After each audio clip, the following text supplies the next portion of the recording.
C'est bon. Je suis dans le cadre. Bien, alors, bonjour à tous.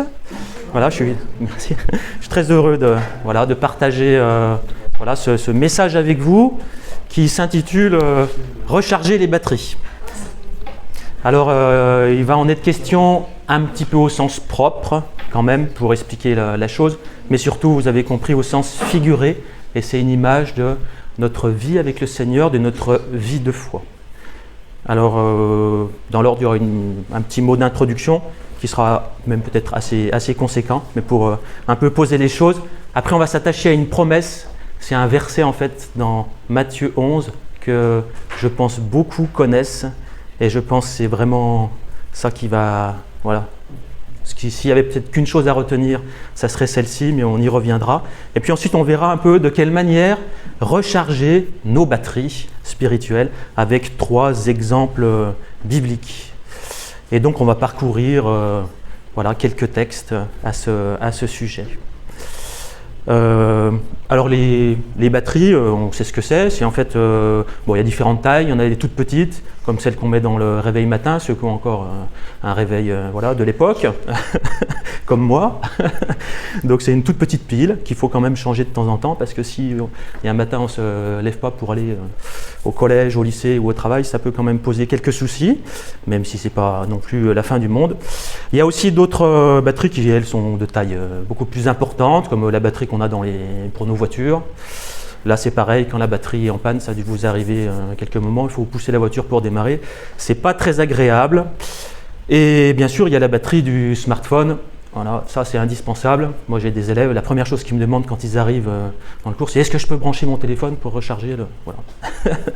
Bon, c'est un bon réflexe, ça veut dire que, en tout cas, pour eux, c'est important. Alors peut-être que pour nous aussi, on peut garder cette image-là et se dire que c'est important pour nous d'avoir ce réflexe-là, de vouloir toujours que notre batterie spirituelle, notre batterie de foi soit bien remplie et opérationnelle. En tout cas, il y a une caractéristique à toutes ces batteries, c'est que, quelle que soit la taille, elles ont tous la même fonction, c'est-à-dire qu'elles accumulent de l'énergie, c'est un peu une réserve, et puis après elles vont avoir un usage, mais au fil de cet usage, justement, l'énergie va diminuer, l'énergie électrique, jusqu'à se vider complètement. Et une batterie qui est vide, malheureusement, n'a aucune utilité. Voilà. Alors, il y a beaucoup d'expressions dans notre langage courant qui font référence à cela et surtout à cette fameuse panne de batterie qu'il faut évidemment essayer d'éviter. Et de quoi est-ce que cela est synonyme? C'est synonyme d'un état de fatigue prononcé. On dit par exemple je suis à plat, je suis complètement à plat, ou le cycliste je n'ai plus de jus, ça veut dire que dans la côte il monte à 4 km/h, il n'en peut plus. Être au bout du rouleau, essoré, vidé. Voilà, il y a tout un registre de langage qu'on utilise à ce sujet. Et pour nous aussi, il y a des moments dans notre vie où il peut nous arriver d'être à court d'énergie spirituelle, d'être en panne dans notre vie avec Dieu, de se sentir complètement vide. Alors, je ne sais pas si cela va nous rassurer, mais en tout cas, dans la Bible, on peut faire le constat que c'est arrivé même aux meilleurs, aux champions de la foi, à ces héros qu'on admire tant, eh bien eux aussi sont passés par ces moments-là, complètement de complet désespoir. Et donc j'ai nommé pour cela Jonas et Élie, pour un peu terminer cette présentation. Alors Jonas, on va lire peut-être, Gilles, si tu veux bien nous mettre le premier texte. On va lire 2 versets, c'est à la fin du livre de Jonas.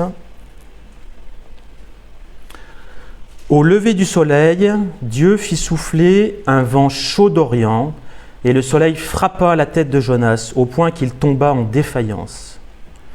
Il demanda la mort et dit « La mort m'est préférable à la vie. » Dieu dit à Jonas « Fais-tu bien de t'irriter à cause du ricin ?»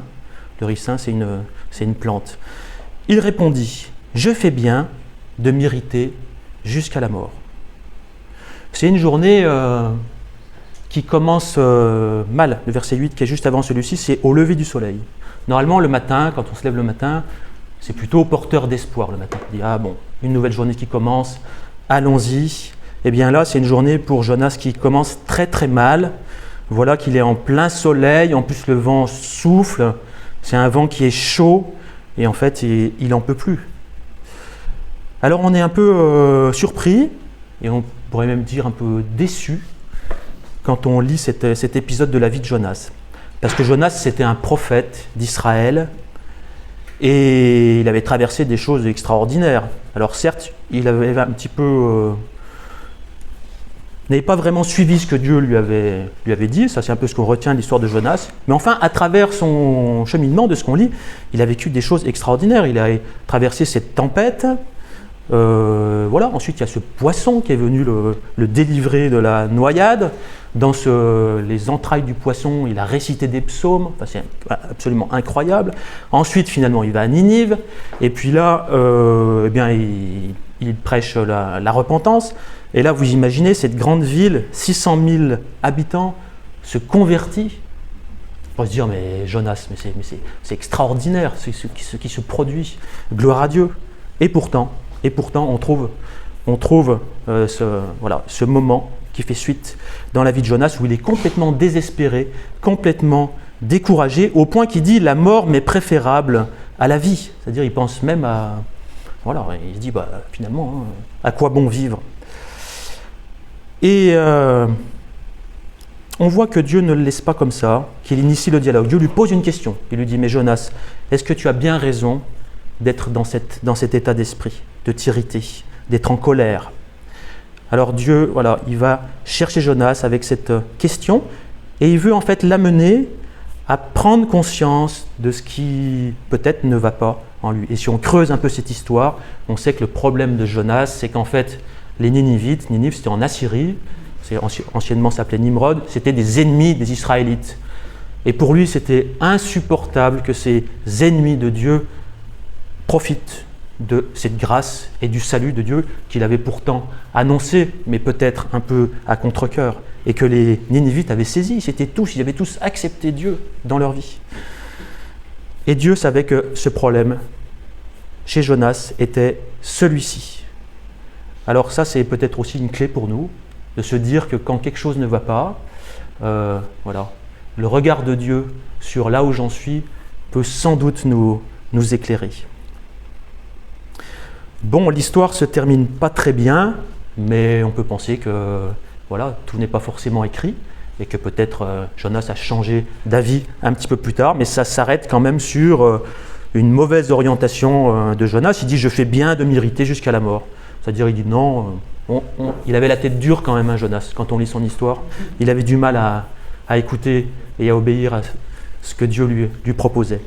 Et donc, la fin de l'histoire de Jonas, c'est Jonas, il persévère dans son mauvais état intérieur, finalement. Alors peut-être pour nous, voilà, quand on est dans une situation désespérée, que Dieu nous dit quelque chose, peut-être que c'est l'occasion de changer de direction, de changer de cap, d'écouter ce que Dieu veut nous dire. Et on va y revenir à travers les autres textes. Alors Élie, c'est pareil, c'est extraordinaire quand on voit tout ce qu'il a accompli.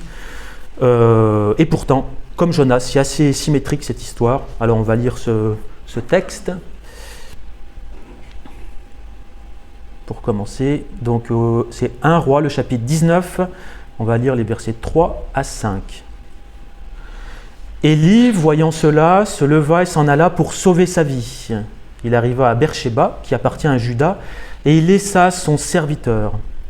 Pour lui, il alla dans le désert, où après une journée de marche, il s'assit sous un genêt et demanda la mort en disant « C'est assez, maintenant, Éternel, prends mon âme, car je ne suis pas meilleur que mes pères. » Il se coucha et s'endormit sous un genêt.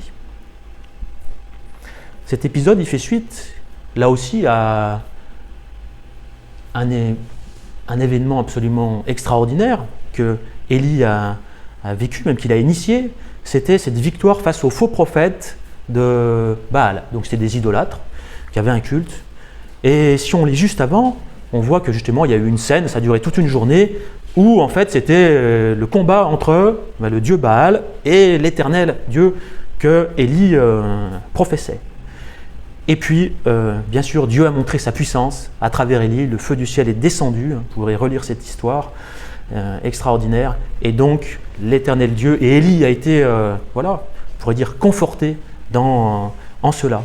Et pourtant, suite à ça, voilà que sa vie est menacée par la femme du roi Akab, qui s'appelait Jézabel, qui évidemment, elle, n'était absolument pas du tout contente que les Baals aient été ainsi mis en échec. Et donc, elle a le projet de se saisir d'Élie et de le poursuivre et de le mettre à mort. Et donc, Élie, on voit que c'est à ce moment-là, tout s'effondre. C'est assez surprenant, mais c'est comme ça qu'il l'a vécu.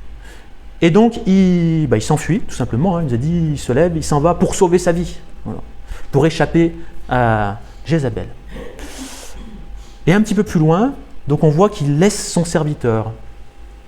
Alors ça, c'est peut-être pas une très bonne chose, moi j'ai envie de dire, quand on lit cela et qu'on voit un petit peu la suite, parce que finalement il s'est retrouvé seul. On y reviendra un petit peu plus loin avec un autre texte, mais ça aussi, quand on va pas très bien, c'est peut-être pas forcément la meilleure idée de se couper, ici, là, pour Élie, de son serviteur. Parce que finalement, Élie s'est retrouvé seul, et en plus, après, si on continue la lecture, on voit qu'il est là dans le désert. Donc, on voit qu'il a vraiment, vraiment envie d'être seul. Et c'est ce qui va se passer, et c'est pas quelque chose qui l'aide, en tout cas, dans sa situation immédiate. Et comme Jonas, on voit qu'il en est à un point de désespoir qu'il pense à la mort. Il dit, c'est assez. Maintenant, Éternel, même il prie Dieu pour que l'Éternel prenne son âme. Et qu'est-ce qu'il dit? Je ne suis pas meilleur que mes pères. Alors ça aussi, là on voit en fait, il se compare à d'autres personnes, à ceux qui étaient avant lui. Les pères, c'est les anciens. Et alors il y a un proverbe qui dit, les hommes politiques disent ça souvent, quand je me compare, je me rassure. Bon, mais là, ça ne l'a pas vraiment rassuré, en tout cas, Élie. Au contraire, on voit qu'à travers ses paroles, il est plutôt à se déconsidérer. Il se trouve un peu nul, tout simplement. Mais un peu plus tard, on voit dans le texte, au contraire, ça va être l'inverse. Il va passer par une espèce de crise d'orgueil en disant « Ah Seigneur, j'étais le seul à respecter ta parole ». Donc il oscille entre deux sentiments contradictoires, contraires. Et voilà, on comprend qu'il ne va pas bien du tout. Plus de force, il se couche, il s'endort sous un genêt. Mais si on lit la suite, et je vous invite à le faire, on voit que Dieu ne l'a pas laissé comme ça, il lui a envoyé un ange de présence avec de la nourriture, et puis Dieu lui a parlé doucement, et Dieu lui a montré qui il était. Il lui a aussi posé des questions, il y a eu ce dialogue qui s'est établi, et Dieu l'a rétabli pleinement dans sa foi. Alors j'en viens maintenant à cette si belle promesse qu'on trouve dans l'Évangile. Et voilà, comme je disais tout à l'heure, si on ne pouvait retenir qu'une chose, retenons ce texte qui est plus qu'un texte, c'est vraiment la parole de Jésus-Christ pour chacun d'entre nous. Et c'est vraiment une clé dans ces situations qui peuvent être difficiles, dans ces moments où on est complètement à plat. Venez à moi, vous tous qui êtes fatigués et chargés, et je vous donnerai du repos. Prenez mon joug sur vous et recevez mes instructions, car je suis doux et humble de cœur, et vous trouverez du repos pour vos âmes. C'est une invitation, c'est un appel. Venez à moi. À qui? À Jésus-Christ, bien sûr, c'est lui qui parle. Vous tous.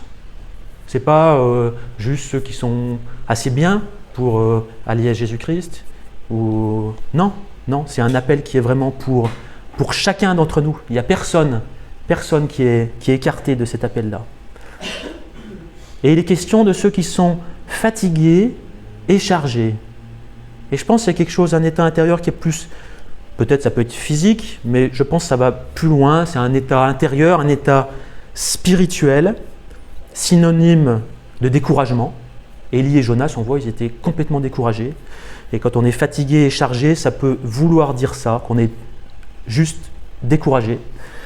Peut-être qu'on se sent aussi coupable. Et c'est vrai que la culpabilité, c'est quelque chose qui nous met un poids, une charge sur nos cœurs. Nos fautes, quelque part, peuvent nous écraser. Et puis aussi, ça peut être nos efforts pour mériter Dieu. Ça, c'est la mauvaise religion, entre guillemets. C'est penser que on va faire des bonnes choses et que comme ça, on sera mieux aux yeux de Dieu. Et au temps, justement, de l'Évangile et de Jésus, quand il dit ces paroles, il y avait des personnes, beaucoup de personnes qui pensaient ça, même des religieux, des chefs religieux, les pharisiens. Jésus leur dit, vous mettez des charges sur ces personnes que vous avez justement sous responsabilité, quelque part en les égarant, en les détournant de mon projet et de ma parole. Alors pour nous qui sommes fatigués et chargés, il y a cette promesse, je vous donnerai du repos. Voilà. Et à la fin, vous trouverez du repos pour vos âmes. C'est voilà, l'indicatif. Hein, c'est le mode de la certitude. Et quand on lit et qu'on l'entend, c'est quelque chose qui est absolument... voilà, c'est un absolu, c'est une promesse. C'est quelque chose dont il faut qu'on se saisisse, à laquelle qu'on accepte, à laquelle on adhère. Trouver du repos pour son âme. Son âme, c'est voilà, le plus profond de notre être intérieur. Et peut-être relever 3 attitudes. Donc venir, c'est des impératifs, venez. Ensuite, prenez mon joug. Alors le joug, c'était une pièce de bois qu'on mettait pour 2 bêtes qui labouraient. Bon, c'était avant évidemment la mécanique. Et donc, prenez mon joug, ça veut dire faire cause commune avec Jésus-Christ. Et ensuite, recevez mes instructions. Et ça, on y revient, on en a déjà un petit peu parlé. Hein. Écoutez ce que le Seigneur nous dit, recevoir ses instructions, ses promesses, mais aussi ses enseignements, comprendre sa volonté. Et si on fait ça, on va vraiment entrer dans la grâce de Dieu, on va entrer dans cette paix qu'il nous donne, dans une sécurité, la sécurité de cette main de notre Dieu, aujourd'hui, mais aussi, on sait, demain et pour toujours. On a lu ce matin, Luc nous a lu, hein, cette vie éternelle en Jésus-Christ. Voilà, alors gardons vraiment cette parole de Jésus précieusement, un peu comme un fil rouge. Alors voyons maintenant, si vous voulez, 3 exemples, qui sont un petit peu différents. Il y a des choses qu'on va retrouver aussi. Le premier, c'est pour illustrer. Donc ces exemples, c'est un peu pour justement voir un peu. On a déjà un petit peu répondu à cette question, hein, mais on continue à le faire. Comment recharger les batteries. On va voir un peu 3 exemples. Alors le premier, il est intéressant parce que c'est un peu une attitude préventive. C'est éviter que la batterie soit complètement vide et c'est la recharger avant qu'il ne soit, entre guillemets, trop tard. Mais avec Dieu, c'est jamais trop tard, rassurez-vous. Et on va lire un texte dans l'Évangile de Marc au chapitre 6, les versets 30 et 32. 30 à 32. Les apôtres, c'est-à-dire les disciples, s'étant rassemblés auprès de Jésus, lui racontèrent tout ce qu'ils avaient fait et tout ce qu'ils avaient enseigné. Jésus leur dit, « Venez à l'écart dans un lieu désert et reposez-vous un peu. » Car il y avait beaucoup d'allants et de venants, ils n'avaient même pas le temps de manger. Ils partirent donc dans une barque pour aller à l'écart dans un lieu désert. Les disciples, en fait, ils reviennent de mission. Comme ils disent, hein, ils racontent à Jésus tout ce qui s'est passé. Ils ont accompli des miracles, ils ont guéri des malades, ils ont annoncé l'évangile, la repentance. Beaucoup de personnes ont cru. Ils ont enseigné la parole de Dieu. Ils sont gonflés à bloc. Nous, quand on lit ça, on a envie de dire c'est magnifique, allez-y, on y retourne. Il faut faire encore mieux. Un peu, toujours plus de performance. Mais non, on est un peu surpris, mais voilà cette sagesse de Jésus. Qu'est-ce qu'il leur dit ? Venez à l'écart dans un lieu désert et reposez-vous un peu. Jésus discerne qu'il y a eu cette période d'activité intense et qu'ils ont simplement besoin de prendre un peu de temps pour se reposer, mais plus que ça, on voit aussi pour se retrouver. Parce que contrairement à Élie, les disciples, ils sont ensemble, les 12 disciples, et en plus, ils sont avec Jésus. Donc c'est un temps de pause, mais c'est un temps de... On pense, imagine, de renouvellement, de ressourcement, et Jésus est là aussi avec eux. Voilà. Alors peut-être ça, c'est aussi quelque chose qui peut nous concerner. parfois, voilà, surtout dans l'Église, il y a des personnes qui servent beaucoup, et qui ont besoin aussi peut-être de s'arrêter un peu, d'avoir ces temps, alors pas forcément seul, ça peut être à plusieurs, comme on voit ici dans ce collectif, mais un temps un peu de ressourcement, de pause. Alors on va aller un petit peu plus loin justement dans cette idée-là, et on va lire un texte, cette fois-ci qui concerne le peuple des Hébreux, dans le livre d'Exode. C'est un petit peu au début, après la sortie d'Égypte. Il se passe des choses extraordinaires. Alors on va lire Exode 15, les versets 22 à 27.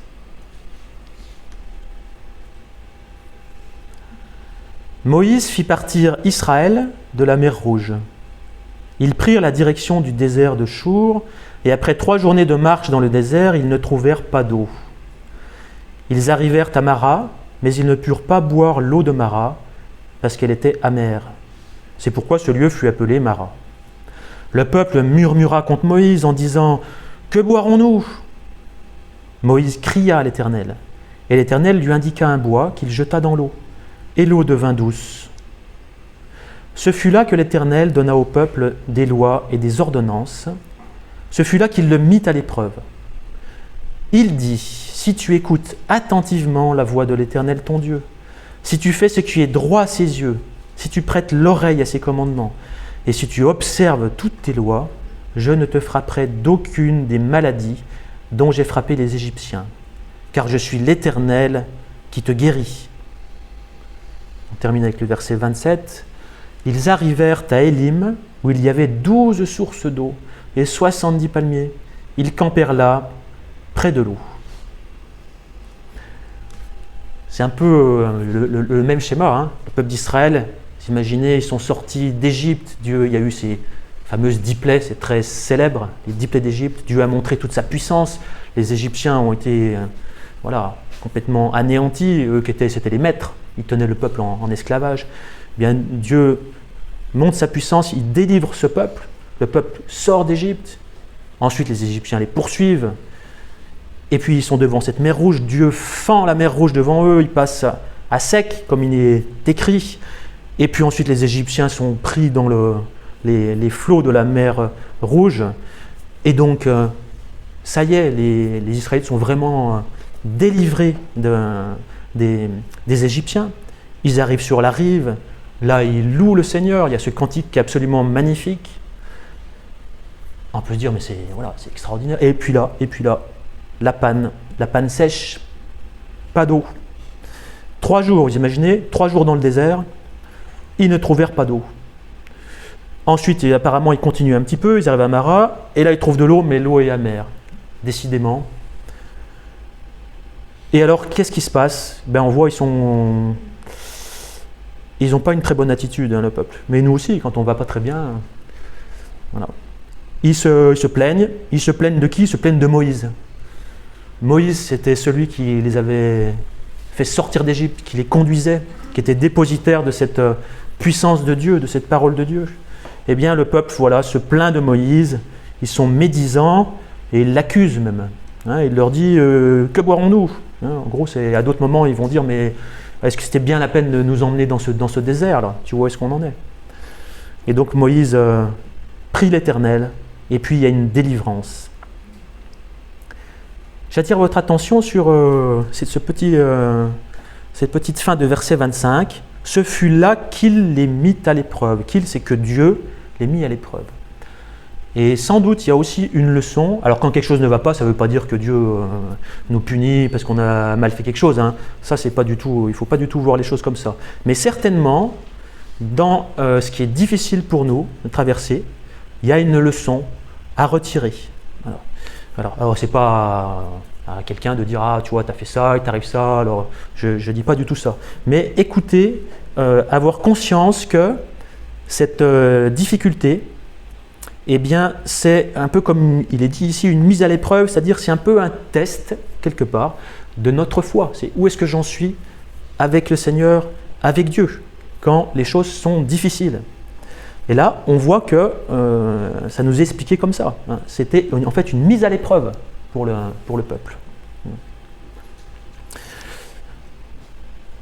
Et puis, pour saisir cette délivrance, on voit qu'il y a un certain nombre aussi de choses qui sont dites. Si tu écoutes attentivement la voix de l'Éternel, si tu fais, parce que écouter c'est bien, c'est le début, mais après faire ça veut dire qu'on a compris, et donc ça change quelque chose dans notre cœur et dans notre vie et dans nos actions, dans nos paroles. Et après il est dit si tu prêtes l'oreille, c'est un peu synonyme de si tu écoutes, si tu observes toutes ces lois, observer, c'est prendre le temps justement de bien considérer, de bien comprendre. Et bien alors il y a cette promesse, je suis l'Éternel qui te guérit. La guérison. Guérison, on a tous besoin de guérison pour différentes choses. Et c'est synonyme de, ici on le voit, de renouvellement, parler de restauration tout à l'heure. Ça nous fait penser au psaume 23, où il est dit que le Seigneur restaure notre âme. Et ici c'est ce qu'a vécu ce peuple. À travers cette eau que Dieu leur a donnée, ils ont pu enfin étancher leur soif, mais surtout, il y a eu spirituellement ce lien avec l'Éternel, ces enseignements et cette relation nouvelle qui avance. Ils arrivèrent à Élim où il y avait 12 sources d'eau et 70 palmiers. Ils campèrent là près de l'eau. Voilà, c'est extraordinaire après avoir tant manqué d'eau. Voilà qu'ils arrivent à un endroit où il y a des palmiers, il y a 12 sources d'eau. Et alors qu'est-ce qu'ils font ? Ça nous semble tout naturel. Ils campèrent là près de l'eau. Je crois que là il y a aussi pour nous vraiment une belle leçon. Voilà, quand on est dans cette délivrance de Dieu, dans ce dialogue avec lui, dans son écoute de ses enseignements, on est bien tout simplement dans la présence de Dieu. Et on a envie de vivre ces bénédictions, comme l'ont fait ici les Israélites. Ils ont planté leur tente. Alors nous aussi, quand on reçoit les bénédictions de Dieu, quand on est dans sa présence, restons-y, campons.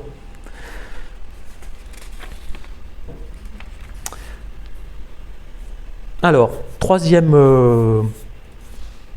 exemple biblique, toujours, on va lire un texte dans Ésaïe, au chapitre 35, les versets 3 et 4. Là, c'est un éclairage un petit peu différent, mais on va aussi toujours retrouver un petit peu les mêmes choses, les mêmes points. Donc, nous lisons ce texte. « Fortifiez les mains languissantes et affermissez les genoux qui chancellent. Dites à ceux qui ont le cœur troublé, prenez courage, ne craignez pas. Voici votre Dieu, la vengeance viendra, la rétribution de Dieu, il viendra lui-même et vous sauvera. » Donc là, c'est un aspect qui est plus collectif. Et ça, on en a déjà un petit peu parlé avec le contre-exemple, en l'occurrence d'Élie, qui s'est isolé. Et là, on voit qu'il y a quelque chose aussi qui se passe dans la famille de Dieu, entre frères et sœurs, qui est extrêmement important. On a dit donc, pas rester seul dans une situation difficile, dans une panne spirituelle, et ça va un petit peu dans les deux sens, comme on le voit. Donc, il y a une implication ici, où on trouve aussi des impératifs. Fortifier, donner de la force. Affermir, c'est pareil, c'est redonner c'est un peu un synonyme. Et dites à ceux qui ont le cœur troublé, prenez courage, ne craignez pas. Les paroles, les bonnes paroles aussi font tellement de bien. Alors bien sûr, il faut être sage. Quand quelqu'un ne va pas bien, il ne suffit pas de lui dire « mais si le Seigneur est bon, tout va bien, ne t'inquiète pas ». C'est pas ça. Prenez courage, ne craignez pas, c'est ce dont la personne a besoin, sans doute, c'est par elle-même, petit à petit, de retrouver cette confiance dans le Seigneur. Et c'est à ça que doivent aider ces bonnes paroles. D'ailleurs, c'est la suite. Voici votre Dieu, la vengeance viendra, la rétribution de Dieu, c'est-à-dire il y aura une justice. Et souvent, on est assez sensible dans nos vies quand on vit des situations injustes. Et on a retrouver cette foi, vraiment, cette confiance que Dieu, lui, est juste et qui va agir, alors peut-être pas tout de suite, peut-être pas de la manière dont on aimerait pour être délivré de l'injustice, mais que Dieu est au-dessus de cette situation, que rien ne lui échappe. Et surtout, toujours voilà ce qui est dit. Prenez courage, il viendra lui-même et vous sauvera. Le plus important, c'est vraiment voilà, il viendra lui-même. Il est là, il est présent, le Seigneur est présent dans nos cœurs, dans nos vies, et il délivre. Alors voilà, ça c'est vraiment du collectif, et c'est quelque chose qui est important.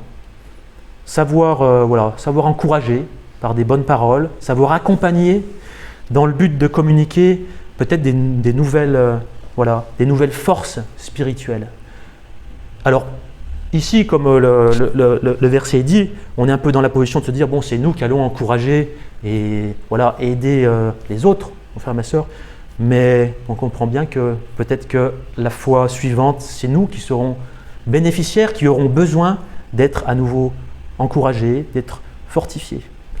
Et c'est quelque chose qui est vraiment, qui est important, et l'Église, et tout son, justement, c'est ça qui est beau, c'est qu'on peut, s'encourager les uns les autres.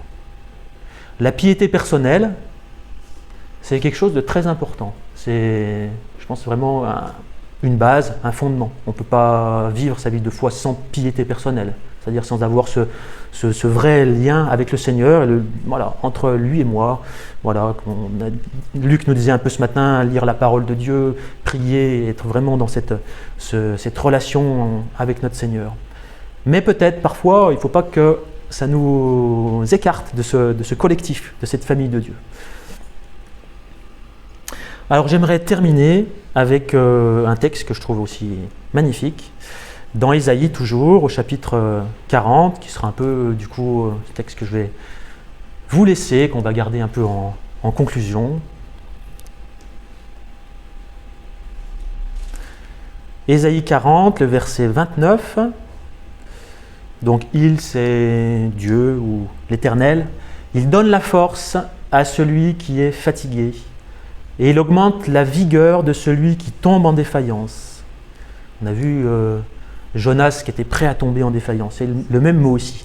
Les adolescents se fatiguent et se lassent, et les jeunes hommes chancellent.